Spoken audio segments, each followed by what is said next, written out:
Acast powers the world's best podcasts. Here's a show that we recommend. Do you like being educated on things that entertain but don't matter? Well, then you need to be listening to the podcast with Knox and Jamie. Every Wednesday, we put together an episode dedicated to delightful idiocy to give your brain a break from all the serious and important stuff. Whether we're deep diving a classic movie, dissecting the true meanings behind the newest slang, or dunking on our own listeners for their bad takes or cringy stories, we always approach our topics with humor and just a little bit of side-eye, and we end every episode with recommendations on all the best new movies, books, TV shows, or music. To find out more, just search up the podcast with Knox and Jamie wherever you listen to podcasts and prepare to make Wednesday your new favorite day of the week. Acast helps creators launch, grow, and monetize their podcasts everywhere. Acast.com.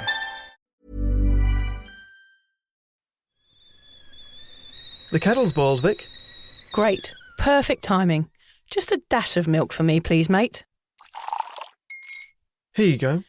Shall we get started then?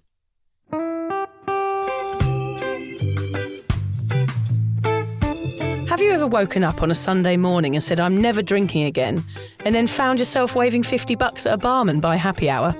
Are you wondering why everyone else can stop at 1 while you head to a dodgy after-party with a weird bloke called Disco Dave? If so, it might be time to take a deeper look at your relationship with your reliable social crutch, alcohol.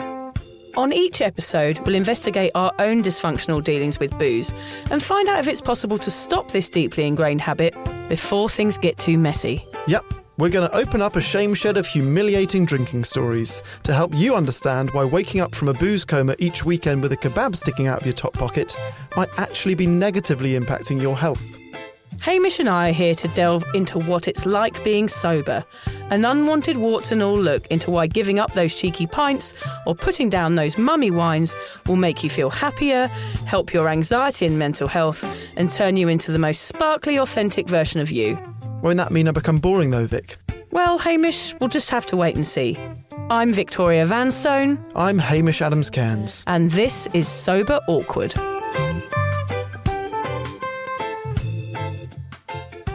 What was that, Hamish? Was that your stomach? It sounded like a fart. It wasn't a fart. That was a stomach grumble. You gave me coffee on my way in. This is your fault, not mine. I'm leaving that in. That's the sort of thing Alan used to do before the podcast. Some horrible noise emanating from his body. Well, he's usually about 25 minutes from have had a Big Mac. Yeah, he's always true. About 20 minutes either side of a Big Mac, so your belly is somersaulting at all times. A Big Mac or a Pop-Tart. Yeah. Or some chicken biryani. Do you remember we went out for lunch on your 5-year soberversary? Yeah. And he got a Big Mac on the way to lunch. Doesn't surprise me. You can't stop at McDonald's on the way to lunch. Yeah, and I bought him lunch. I shouldn't have bought it for him. Yeah. Tosser. He's not even here to defend himself. Yeah, we can call him a tosser, can't we? He would admit that he's a tosser. Yeah, he would, funnily enough. Actually, I did go to a lovely party at Alan's house this weekend. Yeah. How was it? Yeah, it was lovely. It's always nice. It's always nice to hang out with a bit of sober, awkward crew, isn't it? How many of you were there? I was about 20 people. Kids were all going mad at too much sugar. Yeah. We were just chasing after them and shouting. General party when you have kids. Nice fun. Just really good fun party, screaming at children and Screaming at children on trampolines and near fires. Yeah. Let's talk about our huge week, Hamish. We did have a big week, didn't we? Very big. We had an article published in The Guardian, which was the most flattering article we've ever had. It was a shock to me, quite honestly. What was the title, Hamish? Can you remember? Well, let me begin by saying that usually when we get published in something, it's because usually you have harassed them and sent them exactly what to write and sent them photographs and videos and the clip and the link, and then they just post the thing. True. Well, you did not send anything. I didn't to the know Guardian. it was even happening. Didn't even know. That was the best thing. It was an article done because it's been 20 years since the podcasting industry began, and they said to look back on the 20 years, we want to focus on 16 shows that changed the podcast culture forever. What? And there was Serial and Adam Buxton and WTF with Mark Maron. Yeah, and Blind Boy. Blind Boy, your favourite. All the best podcasts in the world. They're all my favourites. And then we were there. We scrolled down and there we were. Unfortunately, it was a picture of me and Lucy, not me and Hamish. I was okay with that. You're very apologetic about that. My sister phoned up and was like, is he okay that it's Lucy? I was like, I didn't have any control over it. I was fine with that. You were mentioned in it though, Hamish, which was good. But we were there amongst the gold class, weren't we? Oh my God, it was unbelievable. Somebody from Cuppa had written in and recommended us Claire. So thank you, Claire, for doing that. That was the best bit, was Claire, who we've never met. Yep. Going out of her way to recommend us to The Guardian. She said she did it on the bus on the way to work and she got a phone call from The Guardian and said, are you okay if we print this? And she was like, yep, it's my favourite podcast. It's made me sober. We have done this podcast. You've done this podcast for over 2 years. Yep. Hundreds of hours. Yep. And Claire doing one text message on a bus has had a bigger impact than our years and years of so hard true. drive. Yes, that is so true. God, yeah. So do text messages on the bus to papers for us, please, because it is really helpful. If you are listening to this on the bus, just get your phone out and write to every single newspaper in the world saying, hey, Sober Awkward's doing a good thing, and then we will grow this much bigger. We're just two people. We need the army of listeners to grow it for us. We need the sober army. That's it, the sober army. Yeah, God, wouldn't that be nice? But yeah, thank you. That was really exciting and it was a pleasure. It was an honour to be on that list with our favourite podcasters. We are overjoyed. So that was a good week for us. You sort of want to not get too up with the good news and get too down with the bad news. Yeah. But we were both very up with that news. And it's sort of what we're talking about today. We're going to talk about alcohol and the media and how usually it's bad, but actually that was a good experience with the media that we had this week. So it isn't all bad, is it, Hamish? I would say this episode is one that we have been umming and ahhing about writing for over a year. Yeah. Everyone's like, you need to talk about the fact it's in the media everywhere, and films and TV and ads, and it's everywhere and everywhere and everywhere, and if you've got a problem, it's unavoidable. I personally have sort of skipped around writing this episode. You wrote this one, because I was like, I don't know how to phrase it other than, yes, it's in the media. Yes. Very short episode. Yeah. Yes, it's everywhere. So I'm glad that you've taken it on. Okay, well, you can judge it at the end and you to tell me whether it was shit or not. But the reason I was thinking about this week, because I did a post on Cuppa, and I always try and talk positively, of course, about giving up drinking. And I was like, yeah, positive post. I'm so excited. I don't really think about booze anymore when I go out. Blah, blah, blah. You know, usual inspiring post, blah, blah, usual blah. guru-ish, inspiring bloody post that I try and sit and do every day, even though I'm in a mood. And then I went out for dinner, and of course, as Hamish said, booze was everywhere, lining the walls in shiny buckets, coming out of ice cold taps. It was very alluring. So I was forced to think about booze in that moment, even though I didn't want to. And for a brief moment, I felt a little bit deprived. And then I got home a bit relieved, like, oh God, I don't even need to think about alcohol again. It's being forced down my throat when I'm out. And then I switched on the TV. And there it was in like 5 programmes that I watched that night. And I was just like, oh God, I'm so fed up with this. I can't get away from it. So today we want to look at a certain type of trigger. The ones that leap out at you when you're least expecting them. The ones when you're tucked away in a cosy blanket with a warm cup of tea in your favourite corner of the couch, and then bam, booze. Yep, it seems whenever you turn on the TV, there's someone swilling a pint, necking shots, enjoying a bottle of red, or swishing ice in a tumbler of whisky. Be it Pat Butcher leant on the bar at the Old Vic, Homer Simpson downing a Duff Beer, Edina from Ab Fab holding a flute of Dom Perigean. It's so annoying. If it's not the show itself, it's in the adverts in between. People looking happy and relaxed while sucking on a stripy straw, smiling revellers dancing on the beach or sipping at a cocktail bar. It drives me mental. Booze is everywhere. There doesn't seem to be any restrictions about the obvious normalisation of booze on TV and in other forms of media, even though it can be super triggering for people that are on the sober path. So today we're going to find out why they do it, the effect it has on society, and if there are any ways we can stop being so triggered by images of alcohol on our devices. Today's TV programming is full of references to alcohol and depictions of drinking. In fact, a study performed by the University of Auckland found that all food and beverage portrayals in primetime TV programmes, alcohol was the most frequently depicted on them. comprising 30% of all food and beverage portrayals. Interesting. But the problem is that the media only shows one side of the story. They make alcohol seem harmless. It's so prevalent that it makes us think that we have to do it to fit in, that it's okay, that it's normal, when in fact the message is, of course, completely toxic. Off the top of your head, Vic, how would you sum up how booze is represented in mainstream media? Well, if I didn't know any better, I think booze was wonderful from watching TV. Yeah. They only show one side of the coin. That was the word we couldn't remember in the last episode. What? Remember we were going one side of the tile, one side of the thing. We couldn't Really? remember. It was one side of the coin. Yeah, people would be shouting at their phones. That's a lot of shouting at us. It's always happy people enjoying one drink, people being sociable and dancing and flirting and relaxing. It's depicted as a lift, a harmless high, a way of letting your hair down, and rarely shows after 2 glasses, I would say, wouldn't you?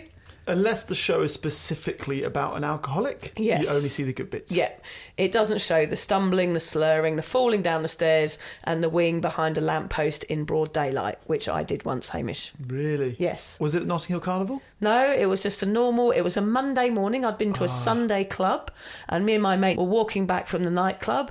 I didn't really think about it being commuter time. Sure. Yeah.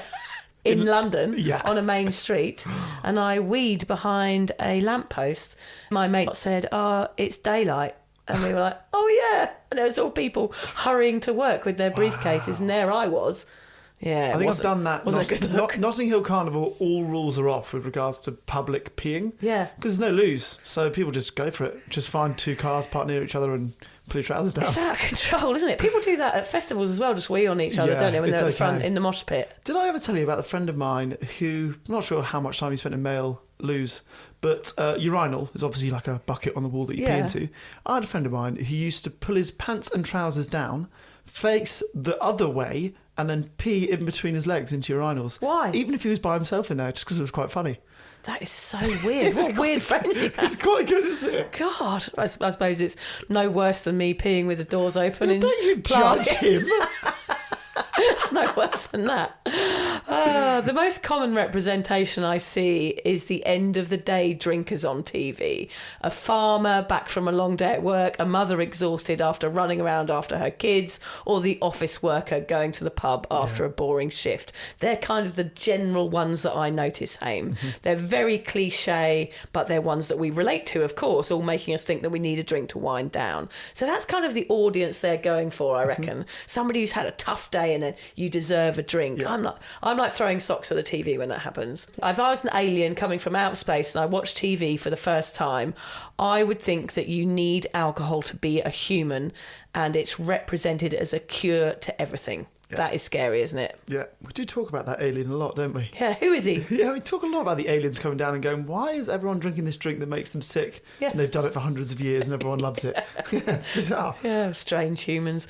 Do you think, Hamish, the reality of alcohol is ever shown on the mainstream? I don't think so. I think, like I said, only if the show is specifically about that. And even that is often the most extreme drinker. Yeah. So they'll show someone who's waking up and drinking alcohol and their life goes to shit and they end up in prison and everyone hates them. Yeah. They won't show the rest of the spectrum, which is almost everyone, Everyone who in the whole just world. drinks and has as many bad experiences as they do good, or probably slightly more bad experiences they do good. Yeah. That is just not something that you can sell on TV as well.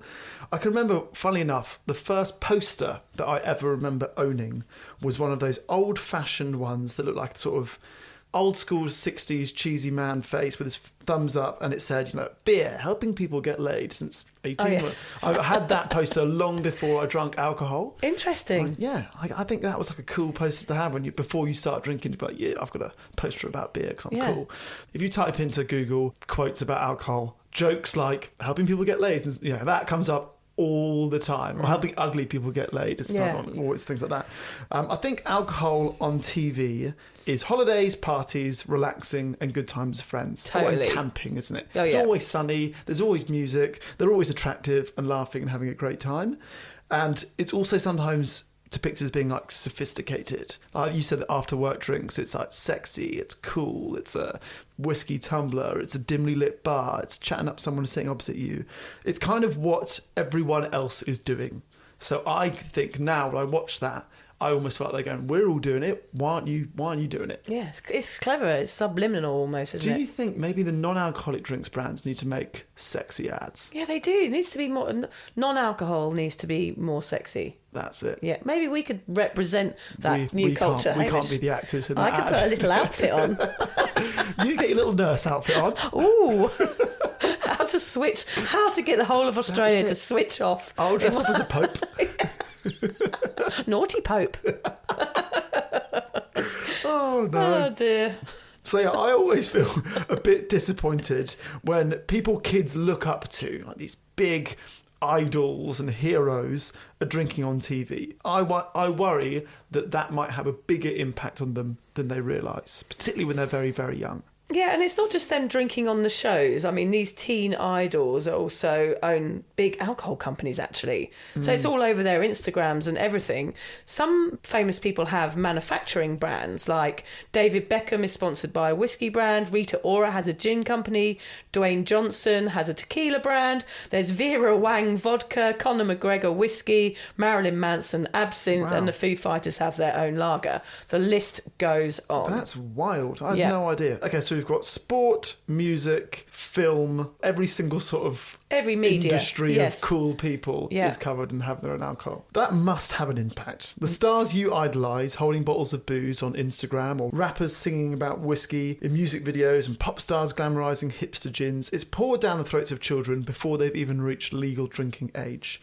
No surprise that we all start boozing around 13, 14 when we've been subliminally doing it since we switched on the box. Young people nowadays are completely overexposed to a lot of alcohol ads. In fact, over 40,000 ads per year on social media platforms like Instagram and Facebook alone. That's an issue because alcohol advertising has been linked to young people starting to drink at earlier ages and to binge drinking.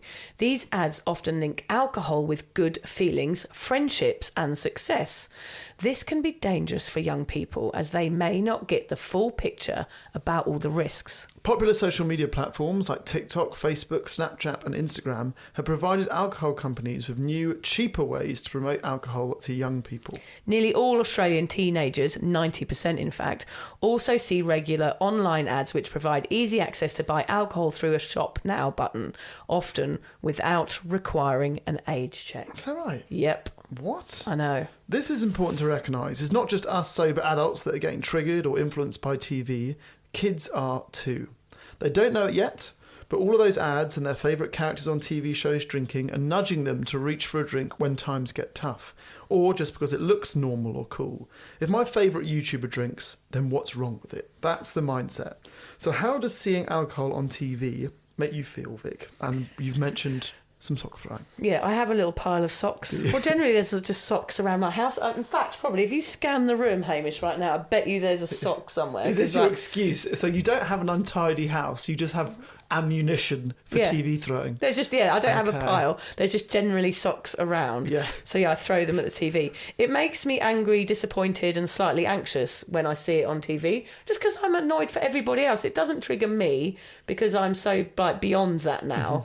But it did in the beginning, and it used to piss me off. I'd just be like, oh God, here it is again. I'm trying to avoid this stuff and I can't. Also, when I see everyone doing it on TV, it does make me feel a little bit isolated. So I'm like, well, I can't do that anymore. So therefore, there's something wrong with me. Right. That's the general consensus with that, isn't it? It's like, well, there's something wrong with someone that doesn't drink because look at us, we're all doing it. And it does make you feel like that sore thumb again. I just want to enjoy a night in front of the telly without having to see it sometimes. And I must tell you briefly, Hamish, I went to the dentist this week, which you'd think the dentist would be a safe place, wouldn't you, when alcohol is concerned? Sure. I laid back, had some bit of work done. The telly above me, they had the food channel on, and it was a wine tasting thing. So I'm laying, I can't tell them to change it because I've got all shit in my mouth. Yeah. And there it is, just wine for an hour. People pouring wine, people sipping wine. I was almost like nudging the dentist, going, can you fucking turn this off? This is annoying. So people don't even think about it. There it is. Yeah, and if you were really struggling with booze and you were at the dentist and you saw that, I can imagine you'd be pretty pissed off. Do you notice it, Aim? I don't get the anger that you get about it, which is maybe more a reflection of us coming at sobriety from different directions. I do feel like I notice it more than ever. And I'm shocked by how often I see it, and I'm shocked by what time it comes on. Yeah. Because I always assume, okay, if a booze ad comes on at 3 p.m. on a Friday, I can understand why they put it there, because that's when people are getting into I want to have a drink mindset. But I'm seeing it at 11 a.m. 11 a.m, 10:30. It's on huge banners on motorways. I often see it, you're on a highway. Whisky ones, and you see, or like there's loads here. The big beer here is 4X, and there's always jokes to do with who gives a 4X. Yes. Like, have a drink. I notice it a lot, and I'm shocked by how often it is on TV. I didn't know the amount of celebrities that had brands of alcohol like you just mentioned. And I kind of feel like it's not a trigger for me, but it's shocking almost. Yeah, I think that's the word. It's like, I wasn't aware of how much I was seeing it until I gave up. One of the places I've been seeing it a lot is on these cricket ads, like I mentioned. So cricket starts at 11 a.m. The first ad break is a wine ad every time. And just to stay on sports for a second, so many sporting clubs and even our national teams have got drink sponsors. If you watch the State of Origin Rugby here, or the Football World Cup, or the Super Bowl, you actually can't avoid alcohol ads. I guess I understand it as a fan. Like, you often consume alcohol whilst watching sport. But as an athlete, it should play no part in your life. Like, maybe that's harsh. Like, yes, athletes are allowed to let their hair down, but for the most part, it's not going to help your athletic performance. So I imagine for some of them, it must feel really uncomfortable to be so closely affiliated with an alcoholic brand. Yeah. If you're an athlete and you're pushing for being healthy and becoming an elite level of the sport. And kids looking up to you too. Yeah. What does it feel like to then have to go and do a wine advert? It's weird, isn't it? It's so weird. They don't run alongside each other, these two things, but yet there they are. So what shows or films or other media have you found to trigger you more than others?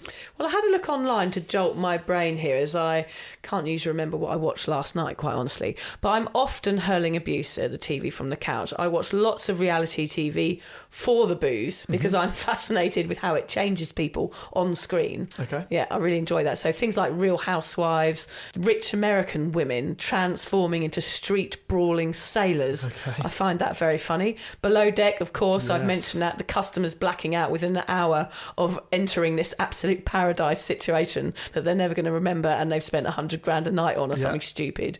All the police shows and alcoholic cops, they're always represented, aren't they? Yeah. I do watch too many music docos, always sad and sort of drug and booze stories. I like it when the programmes expose the drug and booze and show them for what they are, like the way Amy Winehouse one. There's a brilliant one with Little Peep. There's an amazing Louis Theroux one, and all those intervention episodes. And actually, I love the Michael J. Fox one that was recently, which I didn't know he had a problem with alcohol, which he revealed on that. So some of those shows actually do the opposite. There are so many more shows where drinking is cool and fun than when drinking is the problem. Yeah, and the only reason I watch those shows is because I'm really looking out for them, because I'm interested in addiction, whereas most people probably wouldn't watch those. What do you watch, Hayne? Do you notice alcohol on TV and other media now you're sober? Without doubt. Although I'm watching a lot of shows now, whether consciously or unconsciously, that accurately show alcohol is a bad thing. I don't know if I've gone seeking those, or it just seems that every show I watch now seems to have alcohol as like a main subject within it. The best one being Virtues with Stephen Graham. Brilliant, that was. That was the absolute best. He's done actually a lot of shows where he plays an alcoholic, I feel. That one he was a chef. That is brilliant as well. Boiling Point. That's that is one shot. There is no edit in that. That is one of the best things I've ever seen. Love Stephen Graham. Please come on our podcast. He's sober. He's sober as well. We're going to go for him. We'll do that this afternoon, Hamish. We're going to email him. I think from a TV and film point of view, we're perhaps getting closer to the mark. But advertising is still complete overkill. I kind of thought maybe TV industry people have got their heads together and gone, right, this is something we need to talk about. But there's no way of controlling the adverts. They're just everywhere. It's wildfire. So Vic, when you watch a show about an alcoholic struggling, right, TV show, do you find it inspiring, triggering, or upsetting? I suppose it depends what it is. I do find it inspiring if there's a happy ending, but I think it's really important to show all the negative outcomes here, like we just said. The media need to show the truth more, the downside, not homeless people around fires under bridges and, you know, the classic forms, the cliche representations of alcoholism. They need to show families that are dealing with an alcoholic parent or partners trying to save their loved ones' lives. They need to show the fight and rehab, but I guess it's just not what people want to see. But do you feel like it's only because of where you are in your sobriety that you want to see that show? Do you think, you know, in the first week, say, if you were white-knuckling it, watching a show like Virtues or Boiling Point would be like a trigger, it'd be too close to the bone, you go, nah, this is going to drive me back, because it's just someone drinking and drinking and drinking, or being consumed the thought of drinking over and over again. I think perhaps, Hamish, what we're saying here is this is going to change throughout your sobriety. At the beginning, you're not going to want to watch anything about booze or any booze represented in any form, but as you go further along the line, a couple of years in, you might start to want to absorb something that is going to educate you about alcohol or show you what it used to be like and make you feel like how far you've come and things like that. So it really depends on the person watching, I think. Here's what the Cuppa community members say about alcohol in the media. So we asked them what shows it comes up the most in. That was the question, was it? Okay. There were so many answers to this. A lot of answers. Okay, so How I Met Your Mother, which is, I think, probably a third of that show is based in a pub. Right. Yellowstone, EastEnders, Mad Men, The Fall, most cop shows, like you said. Downton Abbey. I really think most... Period dramas. Most period dramas. Gogglebox, Sex and the City for sure. Mount Pleasant, The Secret Life of Us. Basically, there's a million answers, and I've just told you about 10. There was a million, and all reality TV shows. Even The Simpsons, like you said. Even Simpsons The Simpsons. a cartoon. Yeah. Drinking memes was the other one, popping up on Facebook and Insta feeds, the mummy wine culture, for example. That is media showing you that it's okay. Even if you're scrolling through there, it will affect you. A Cuppa member called David said that ads between shows that his kids are watching have got alcohol in them. Victoria S. said it's not triggers. She feels it's jealousy. Why can't they stop at one? Why can't she stop at one? It makes her think that she can start drinking again, basically. Oh, okay. Why can these glamorous women on the TV do it and she can't? So it almost makes her consider moderation there. That's the issue, I guess. Another one in TV is there's always fantastically attractive people, isn't it? Yeah. You know, actually, if you have an issue with drinking, you're definitely not looking your best. You're not fitting into the dress that girl in Sex and the City is fitting into. You're not smiling and surfing like the cool guy on a camping trip in that is. But they make alcohol look like they're handling it. Yeah. And of course, they're just showing the start. Whereas, of course, we know, well, we've got good faces for radio, you and I. Naturally. Yeah. We would never be broadcast on television at prime time. We don't want to put people off their dinner. We could play the part of the hungover person. Yeah. We could play the part of someone that looks a bit drawn, a bit grey, a bit just beaten up. Yeah. That's our role. That's our niche. We'll get typecast for that. But she's right, Victoria, there. It's funny how we see that person who's all dressed up and dolled up and been in makeup for hours and hours. And we're like, why can they do it and I can't? And it's a really horrible feeling. It's really uncomfortable, isn't it? People are also very aware of shows where the alcohol forces the people to misbehave to make better TV. So I guess this is really reality TV. Here we've got Married at First Sight, which actually works on for years. There's Ex on the Beach. They plough the contestants with alcohol and then they start acting like loonies, which is awful but also brilliant to watch as an audience member. Yeah. And that sells the show. But imagine the anxiety for those people that are filmed like that in that state. In a blackout. And broadcast globally. I mean, my blackouts were bad enough to wake up and not knowing what you've done. And that was probably in the 90s when they were really bad. And at least nobody really had any phones. Imagine being on national television, waking up and having been in a blackout and not knowing what you've done and then it being broadcast. Awful. Well, Millie McIntosh talked about that in our chat. She said, there is a photo of me online which will never go anywhere, which was me at my absolute worst. Oh, isn't it awful? It's mean, really. Shouldn't be allowed. Yeah. And Anita said, I hate it when news articles say red wine is good for you. So we're talking about newspapers here as well. There's always an article in the Telegraph or on the bloody Courier Mail saying, one red wine is good for you. Hooray. I just read a book when it said that. And I loved the book. So I'm like, do I write to the author and say, you wouldn't mind just showing me the article that gave you the impression that drinking red wine every day is good for you? But I'm like, I love the book. Am I that guy now that writes to authors? Yes, yeah. He probably wrote that book 10 years ago and I'm going to contact him like, On the menopause episode, we spoke to the doctor, Sally, and she said the amount of red wine you'd have to drink is gallons and gallons to get the amount of tannin, I think it is, for it to have any positive effect. The amount of booze that you'd have to drink would make you so ill that, of course, you wouldn't get any of the good side effects. So it's actually not true that red wine is good for you. So why do us sober people sometimes feel triggered? Well, it's like we just said, it tricks us and forces us to question our choice to be sober. It normalises it, makes it look elegant and sophisticated. It zaps our old drinking brains into believing what we see. One won't hurt. Everybody does it. There's nothing wrong with me. I can just have a couple. Alcohol constantly being paraded in front of us is so unfair. It backs sober people into a corner and makes us feel like the only way out is to join the party. I think one of the worst examples of TV shows influencing behaviours are drinking games that revolve around TV shows. Yeah. You aware of these? Yeah. Yeah. Can I actually, before I get into this, did you actively watch less TV in the first few months after giving up because it's unavoidable? No, I watched more TV because I was home more. That's it, right? 'Cause I think a lot of people will. You stay in more. You don't want to be out in a pub or club because that's a trigger. You're probably watching TV because we all like to think we stay at home and read books, but let's face it, TV's on. That pile of books unread by my bed is proof. And then it's unavoidable. Unless, I guess, you purely strict to streaming shows and you're very picky about which ones you watch, which is bloody hard. And it depends, exactly. It depends how fierce you are in your sobriety and how strong and how confident you are with it. Because if you break easily, don't switch the TV on, I think, isn't it? So, do we need to talk about some of these drinking games in TV shows? Yeah, I didn't know this was really a thing. I knew one or two. Did you? Yeah. This is media sway to the extreme, so don't try any of these at home. What is it? Who invented these games? I don't know, some teenager probably. Some frat boy. It would be if this is an alcohol company inventing these games, and that is nuts. I reckon it's a frat boy. Weird people like us. Yeah, probably is. Okay, go on. It's probably my parents, actually. My parents are the sort of people that they would probably know a lot of drinking games. Should have asked them. Yeah, we should have asked them. It's very to get them on. not on brand for us to get your parents in and talk about great drinking games. It's not on brand at all.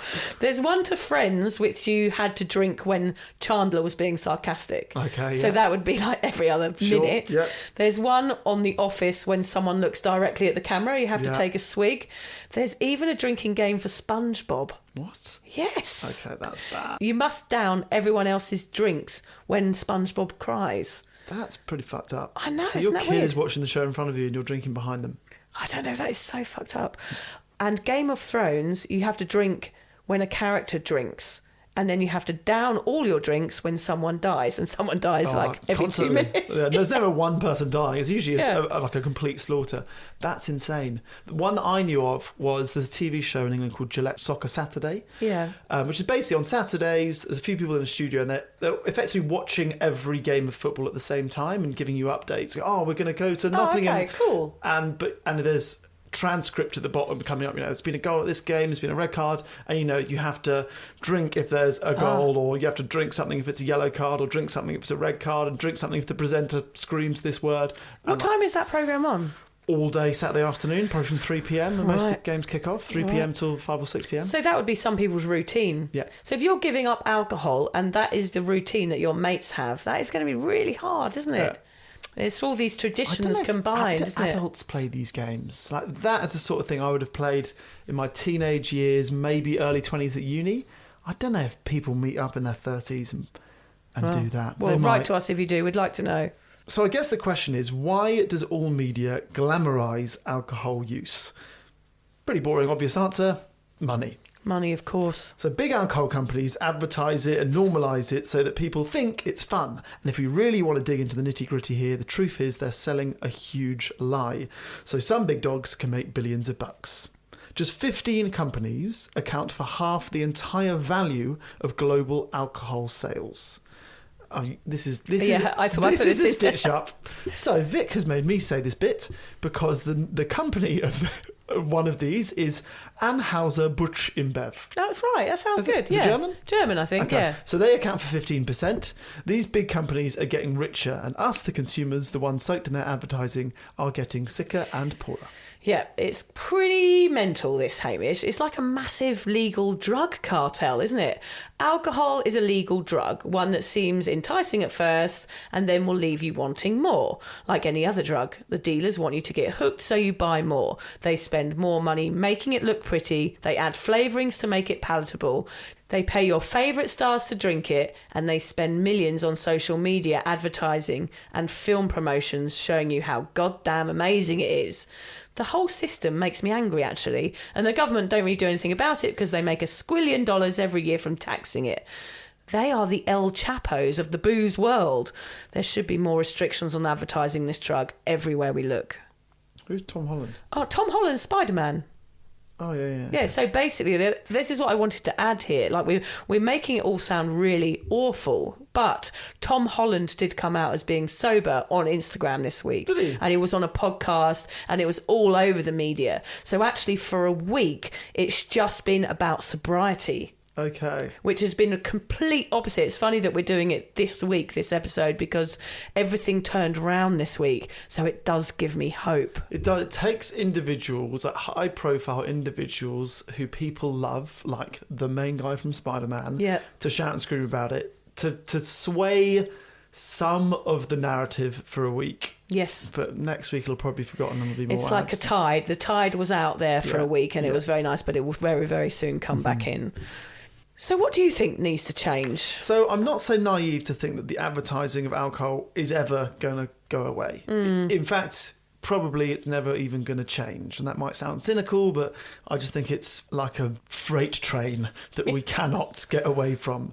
I do feel as if it's all getting too much. There should be some regulations around it. I'm not sure if there are already, but there doesn't seem to be. I would love to see a way of limiting times of the ads to at least evenings or when children are less likely to be watching. Definitely not on children's shows. In England, it used to be after 9 p.m, the booze ads. Really? When I was growing up. I'm not sure whether that's changed in the UK, but I know smoking was banned. It used to be on television in the early 80s. I remember the silk cut ads and things like that, and in magazines. But then I remember booze was always after 9 o'clock. So this is my point. I think alcohol can learn a lot from the smoking industry. Yes. That kind of rule, we don't see cigarette ads anymore. Or even when you go to a newsagents to buy them, it's huge warning signs. They're not you can't visibly see them. I think maybe that's where we need to start moving towards. I don't know if it will happen. I don't know if changes will ever be made, but at least let's have huge warning signs before every ad, or like a little bit showing the other side of the coin. They're never going to show someone hungover after a great ad of people partying, but something, some in text, some sort of like warning. We talked about gambling, like gambling responsibly. That's not enough. To say gamble responsibly is nowhere near enough. In the same way, like drink responsibly is not. No one remembers that bit of the ad. It's not helpful. One thing that really shook my son George in his boots was when we were in Thailand, when he saw the black lungs and the people with, what they call those things you put in the throats when you have throat cancer? Tracheotomies on the front of the cigarette packets. The pictures in Thailand that they put right on the packet are absolutely awful, of people really poorly, sometimes dead bodies they put on there. And people are still buying the cigarettes. But George was like, is that what happens when you smoke? I was like, yes, it is, and that's why you never buy them. So I know it's harsh. They'd never do that to a nice bottle of Beaujolais, would they? But yeah, things do need to change. But what can we do? Yeah, what do you feel like needs to happen? Well, when it comes to the kids, the best thing you can do is have a conversation with your young person. Make them aware of how social media advertising may affect their attitude towards drinking, and call out the ways the alcohol industry advertises them. You can use media stories, social media posts, or themes from TV shows as conversation prompts. That's probably a really good idea. As for people that are struggling and trying to give up, there are a few ways you can stop the relentless barrage. Okay, so you can reduce exposure to paid ads. You can change your advertising settings on Facebook or Instagram. You'd have to Google how to do that because Vic and I are not very techie, but there is a way of reducing those paid ads. Yeah, so I think it affects the algorithm. You can change the algorithm. So if you've liked alcohol ads in the past, or posts or mummy memes, they will keep popping up, and you can change that algorithm. This is what you can do to help yourself, basically.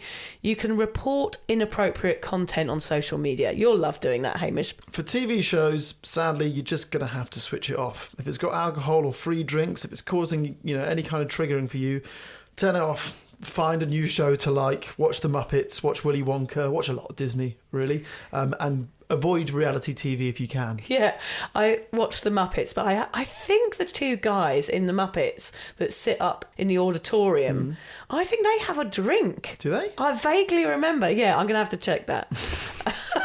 Wouldn't that be odd? Yeah.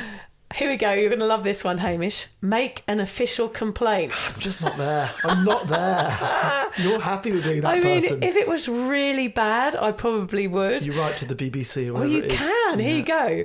You can, if you see an ad or a promotion for an alcohol brand which you believe violates an advertising code, you can make an official complaint to the ABAC, which is the Responsible Alcohol Marketing Code. So there is such a thing that exists, which is good.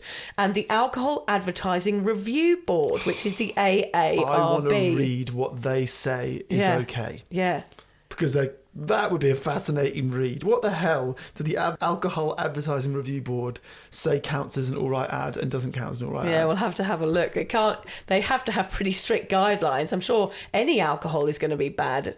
83% of movies contain alcohol use, so it's hard to watch anything without it in it. Try to use it as a reminder of why you don't drink. Okay. And like I said, just watch a lot of Lion King. Lion King, really just all animal shows. Yeah, but then David Attenborough. But all the Disney ones, the parent dies, so it's either you're watching booze or a parent dying. It's never good Disney. There is a lot of death, isn't there? Yeah, it's a lot of Actually, death. Every David Attenborough show has got death. Yeah. Oh, yeah. Do you watch the recent one? No, I don't know, because I watched them and I find myself supporting the one who's not the predator. Yeah. Then you go, well, if the predator doesn't kill that one, then it will die because it can't feed its family. So it's a bit of an emotional rollercoaster. It is. Yeah. My kids are like, Mummy, why are we watching this? That lion's just killed that lovely deer. And I'm like, circle of life, kids.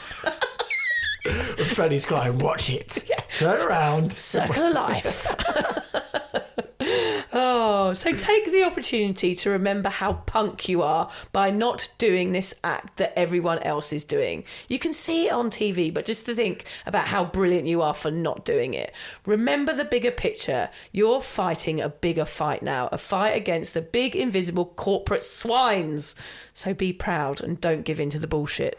Or there's another option, isn't there, Hamish? Yeah, just switch off. Switch off. Turn your phone off, throw the TV out the window. Oh, just turn it off, I guess, maybe. Run to the hills and live in a treehouse. Or make friends with a badger and drink from a stream with no pants on. Yes, I'm in for that. Yeah, you did that for years. Yeah, I did actually. I lived in France with a badger. Named? Steve. Pierre. Pierre Popo. It's always an option. Whatever you do, keep marching and banging the sober drum, because the more people that do, the louder our message will be, and eventually someone will listen.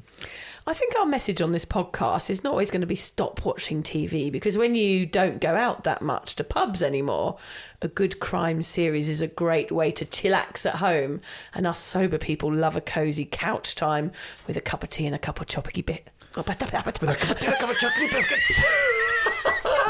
Cup of tea and a couple of chocolate biscuits. That's my Saturday night. Do you want to come over tonight for a cup of tea and a couple of chocolate biscuits? Oh, a cup of tea, a cup of chocolate cake. I'll be right there. Cup of tea and a couple of biscuits. Oh, that sounds lovely. What I meant was a cup of tea and some chocolate biscuits. Yeah. But it's nowhere near as fun to say it like that. What was said is, when you see it, which you will, instead of being annoyed, just remember how bloody brilliant you are that you no longer give in to the media normalisation. Give yourself a pat on the back and an extra lint ball and a chocolate biscuit. A chocolate biscuit.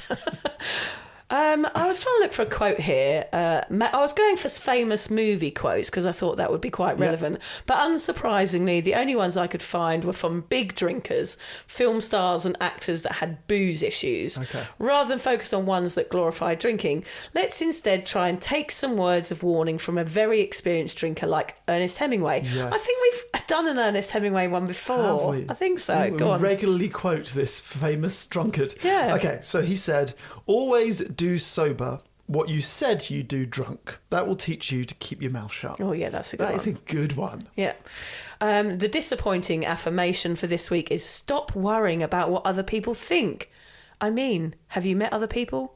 they're awful. I love them. Well, I read that. I was like, I feel like you could have written that one. Yeah, I could have done. You Yeah, have that's to true. read that. Yeah.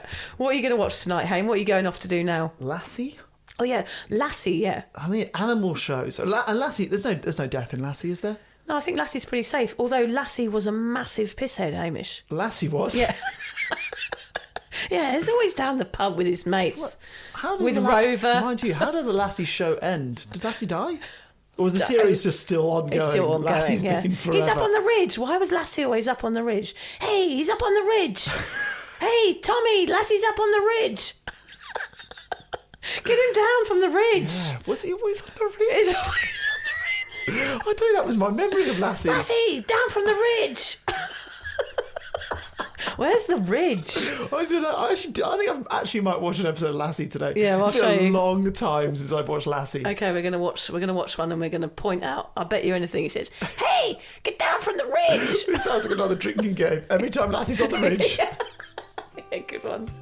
Oh, thanks for listening, everybody. If you're questioning your relationship with booze, you're struggling to moderate, or your hangovers are causing anxiety, it might be time to reach out for some support. Yeah, just talk to a mate about how you're feeling, contact a local doctor, find an AA or sobriety group. Vic's got one. Yeah, just head to www.cuppa.community. Remember, if you're questioning yourself, it might be time to seek support. Even though this journey can be awkward, it is definitely worth it. And if you've enjoyed the Sober Awkward podcast, don't forget to review it, rate it, and share it with your mates. Do they have to share it with their mates? Yeah, of course they do. I'm not doing this for nothing, Hamish. Bloody hell. How do they share it? I don't know, just write it on the...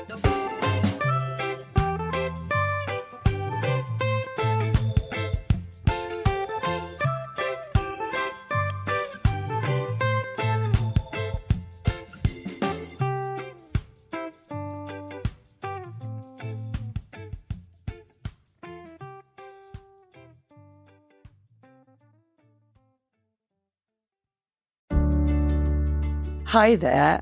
I wanted to tell you about a podcast that I think every single one of you will benefit from. It's called Therapy Works, and it's hosted by me, Julia Samuel. I'm a best-selling author and psychotherapist. I invite you into my therapy room where I speak to either a known or unknown guest. Topics range from the difficulties of divorce, a life-changing illness, to the struggles of motherhood. Search Therapy Works now, wherever you get your podcasts, and subscribe to make sure you never miss an episode.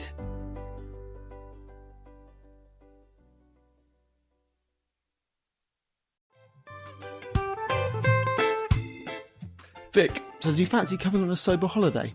Don't worry, we're not talking about some corporate wellness retreat with cucumber water and enforced eye contact. No, this is a sober awkward retreat. 8 days of sun, sweat, laughter, and absolutely no hangovers. Yep, it's all happening in Thailand next October. Picture this: yoga at sunrise, writing workshops, ice baths, Thai boxing, and lots of awkward sober dancing under the stars. It's a proper holiday with proper weirdos, our kind of people. Yeah.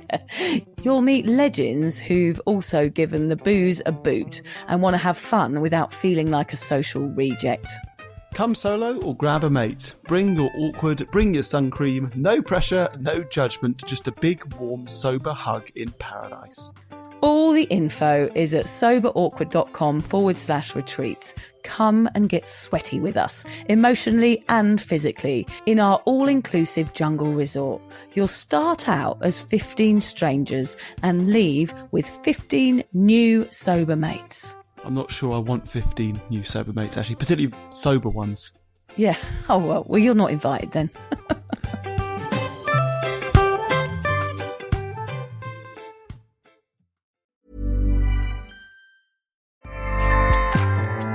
Acast powers the world's best podcasts. Here's a show that we recommend. Do you like being educated on things that entertain but don't matter? Well, then you need to be listening to the podcast with Knox and Jamie. Every Wednesday, we put together an episode dedicated to delightful idiocy to give your brain a break from all the serious and important stuff. Whether we're deep diving a classic movie, dissecting the true meanings behind the newest slang, or dunking on our own listeners for their bad takes or cringy stories. We always approach our topics with humor and just a little bit of side-eye, and we end every episode with recommendations on all the best new movies, books, TV shows, or music. To find out more, just search up the podcast with Knox and Jamie wherever you listen to podcasts and prepare to make Wednesday your new favorite day of the week. Acast helps creators launch, grow, and monetize their podcasts everywhere. Acast.com.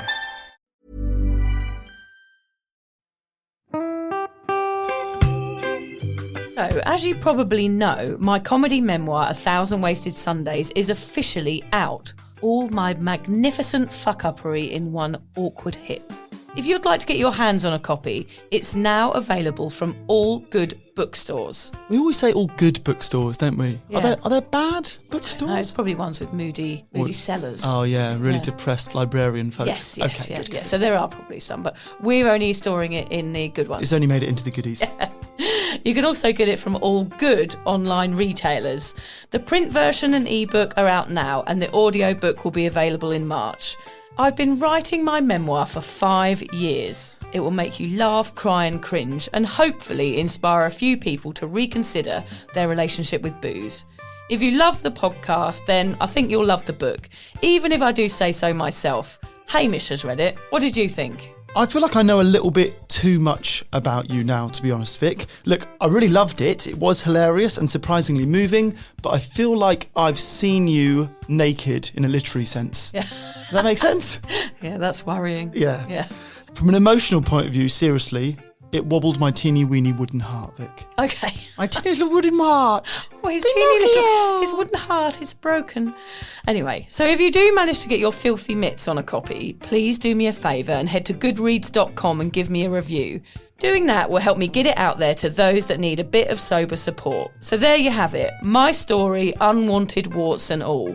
Come and get awkward with me. Not to be too demanding or anything, but seriously, go and buy it now. Yeah, go and buy it. Go and buy it right now. Yeah, don't just tell your friends, buy it, and then buy your friends one or two. Yeah, don't give them a copy, buy it. Yeah. And you know what? Don't be careful where you store it. If you lose it, you can always buy another 5. Buy another one. Yeah.